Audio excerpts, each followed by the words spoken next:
Forget dropshipping, forget trading, forget about side hustle. I have the easiest and cheapest business model for you, and nobody talks about it. Back in the day, it made me 12k in just 2 weeks, and that as a student. I was around 26 years of age and was preparing for exam. And this business model showed me that you need almost no skills and no upfront cost. Plus, you have the opportunity to generate truly passive income, and that's by hiring someone who does the job for you. Let's start first with businesses everyone talks about but are to avoid. I call them the rise and fall businesses. Typically, these are trending business models that get a lot of attention. Some of you may remember the fidget spinner trend back in 2017. They were everywhere, and entrepreneurs jumping the train fast made a lot of money. The same phenomenon we saw with face masks during the COVID pandemic. These type of businesses offer fast success, but they don't give you a stable long-term business. You can compare that to a day trader investing in the stock market. It's nothing but a gamble where losing hurts. Let's create a pros and cons list for these type of businesses. On the pro side, you have fast money, simple business processes, easy market analysis, plus you have clear tasks to do. On the cons, you have high competition, a high risk of losing,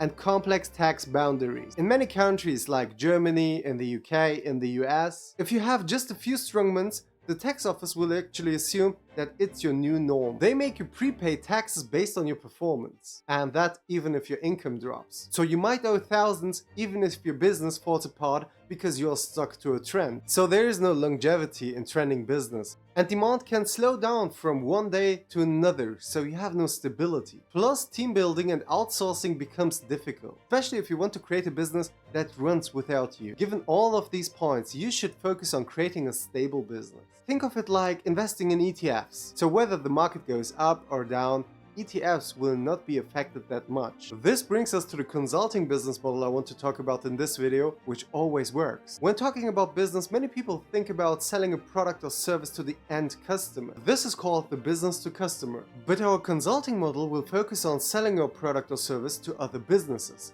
That's called business to business. Imagine you get paid every month by different clients, and with each you were able to close long-term contracts. Let's call them service contracts that can work online and offline. The good thing about consulting is you can offer nearly every service as a consultant. And let's do some examples for it. So for the online section, you could have assistant services, project management, app development, homepage development, and so on. For offline services, you could consider bookkeeping. Nearly every business needs these kind of service, whether you're a barbershop, a supermarket, or a manufacturing company. And what's even better is that you can outsource these type of tasks once you get them from your client. Actually, the very first deal I closed was with a manufacturing company where I had to create a dashboard. I had to use data science, although I'm not a data scientist. I just had the luck to know the CEO, who was a professor at my uni back in the day. And he asked me if I could help him out. My first thought was no, because I didn't have the necessary skills. But as the CEO dropped a budget of $15,000 on the table, I took it. I didn't even think about it. Going home, I asked myself the question, how in the world I'm going to handle this? I had 6 weeks to complete the job. So the first thing I did back home was opening my laptop and searching on YouTube for data science tutorial. After watching it for a few hours, I thought to myself, I can handle this, but I needed to go all in to meet the deadline. But I didn't have the time to invest that much in the tutorial because I was preparing for my exams. And suddenly my friend George came to my mind,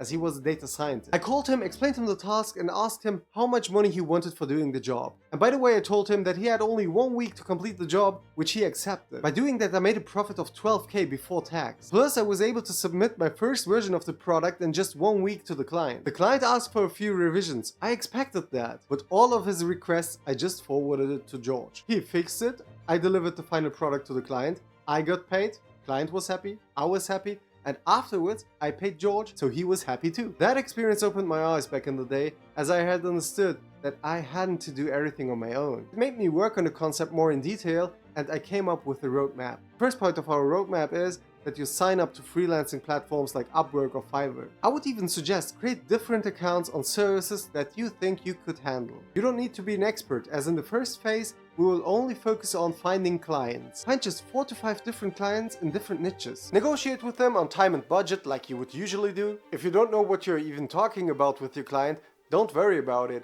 I did sell once a service that included coding in C#, and I'm not even familiar with it. I just asked AI throughout the process on how much budget is needed, how much time is needed, and so on. I closed the deal, And the next thing I did is, and that's the next step for you in the roadmap, I created then different client accounts on these freelancing platforms. I published the task that I got from my client on these platforms as well, so other freelancers would apply for it. Of course, I made sure that I didn't give any sensitive information from my client away. Many people applied for this job and I was able to find a guy who did it for half of the price. So every time he sent me his work to review it, I forwarded it to my client.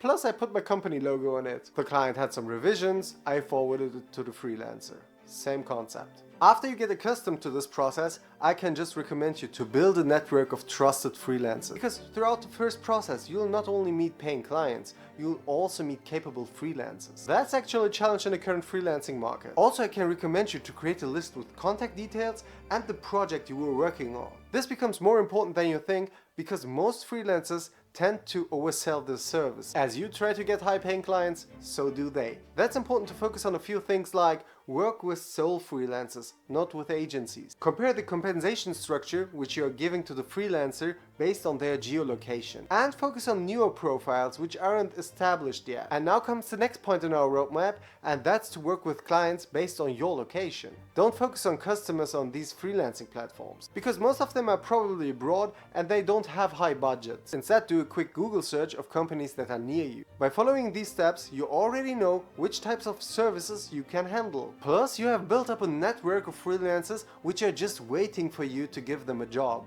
And for those who may ask, how can I find clients in my location, besides the Google search, is just go up to random stores. You can reach those customers through a quick call, a cold mail, and a very underrated point is to walk up to different stores and just ask for your job. Especially small business owners appreciate that a lot, as they usually don't have the time to fix their website or their contact details or their bookkeeping. By showing up in person, you show that you're trustworthy and motivated. And many business owners appreciate the effort you're putting in because they know the struggle. And even if you don't close a deal, you could exchange contact information. Don't underestimate the power of knowing different business owners. And it's very good if you have a portfolio of different business owners, so you can forward your clients to them. I just showed you how to set up a consulting business starting from zero. What types of businesses are you interested in next? Write down a comment, I'm looking forward to it. Thanks for watching and see you in the next one. Bye.